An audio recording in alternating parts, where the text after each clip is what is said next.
Hey everybody, and welcome back to the Cyberspace Virtual Reality YouTube channel. We're super stoked to have you here once again, and we hope that you enjoyed this video. This one's a little bit different from the videos that we've been producing recently.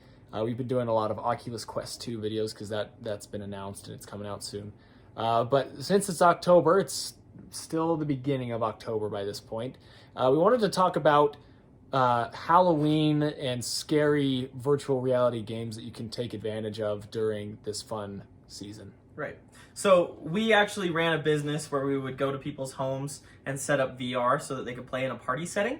And something that we learned very specifically was what games work for when you have a lot of people over and what games don't. So there's a very different idea of when you're playing VR versus when you're having people over to play VR. And so when you're looking for horror games specifically, there's some things you want to look for. Yeah, the first thing that comes to my mind is you want to know how big of a party you're having. So are you going to have, is it just you and a couple friends? Is it you and like 10, 15 people? Is it 5? Because that really changes what game you're going to want to play. Right. For example, one that's really good for a big party, so let's say you're having 10 plus, 20 plus people over, is Richie's Plank Experience. Just the fact of stepping off of the plank and falling from a skyscraper is scary, but if you go over to the panel, you can press 666 on the panel, and it brings this whole scary thing where there's spiders and clowns and a dentist's office, like an evil dentist, and you're drilling buried alive, and it just takes you through this whole setting of scariness. So that's fun because it takes just 2 minutes per person, more or less. So you can bust through a ton of people and everybody feels like they've had a fun time on the VR set. And even if they didn't get to play, there's a reason why they put Richie's Plank Experience on shows like Ellen, because it's really fun to watch. Yeah. It's really fun to watch somebody seriously panic that they're walking out on a ledge over a building or getting hit by a bus or whatever it may be. So that one's really awesome. Then on the flip side of that, maybe your party's so big that you just can't get everybody through VR. You just know you're not going to be able to do it. And some people aren't going to want to play. So there's games that are more like haunted house-esque. Like Affected the Manor is one that we used for a long time. Yeah, that one's really good, especially in 2020 where going to haunted houses isn't super realistic for a lot of people, especially with COVID out there. It's basically just a virtual haunted house. It takes you through the path. You go, you turn and stuff, and it just scares you, and there's crazy, creepy things. Yep. That one can be absolutely hilarious to put someone on. The issue with it, though, is you pretty much, once one person does it, there's 2 different routes you can take, 2 different you can go left at this door or right.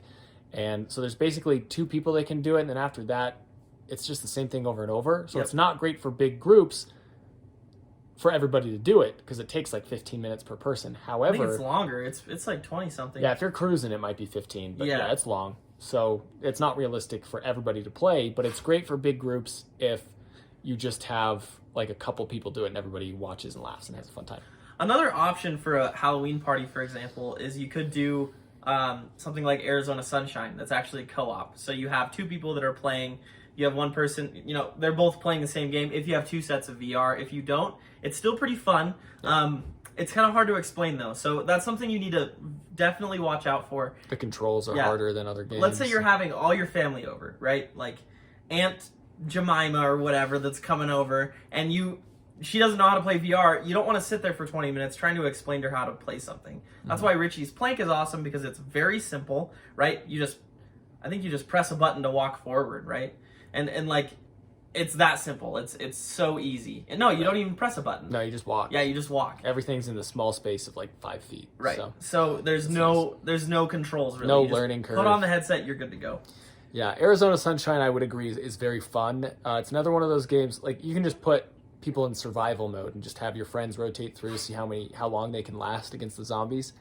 That's pretty fun. That's one I would recommend for like a medium-sized group, 5 to 10 maybe. Yep. Because any more than that, everyone's going to want to play, and you're just not going to have enough time. Right. It is fun to watch people play that one, though. It's quite hilarious. Yeah. There's lots of games out there, right? Like, just take a look. Just make sure that, number one, it has some sort of short cycle time. So, like, for example, in Super Hot, you don't really want to put people in super hot like a level because it kind of takes a while. So sometimes you want to put them in like the arcade mode. That's awesome. There's a lot of games like that that have some sort of quick turnover rate arcade mode type deal. Yeah. A game that I would say be careful with is something like Half-Life Alyx. I love that game. It's so fun, but it's kind of hard to figure out how to learn. Once you learn it, it's really easy and fun to play. In fact, I'd say it's one of the best VR games ever made. But the issue is, like, you have to learn how to play it, how to reload the guns, all sorts of stuff like that.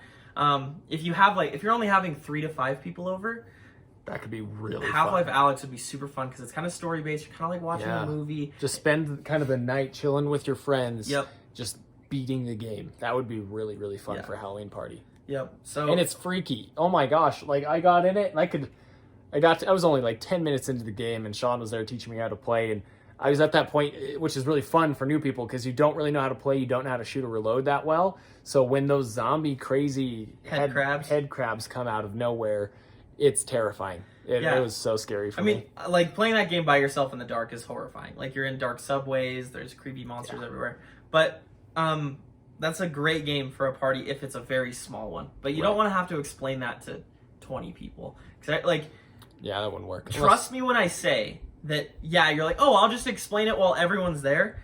Every single person is going to need re-explaining once they got the headset on. It's it never works. I've tried it so many times. Even Beat Saber, a game that's so simple, right? Like you're just swinging swords back and forth. You have to explain it every time to every single person that puts the headset on because they just can't grasp it. Yeah, so I guess just to kind of sum it up, if you have a big party, 15 plus, do something like Richie's plank experience, hit 666, have them walk through it, have them jump off the plank. That's scary. That'll be fun. Or do Affected the Manor.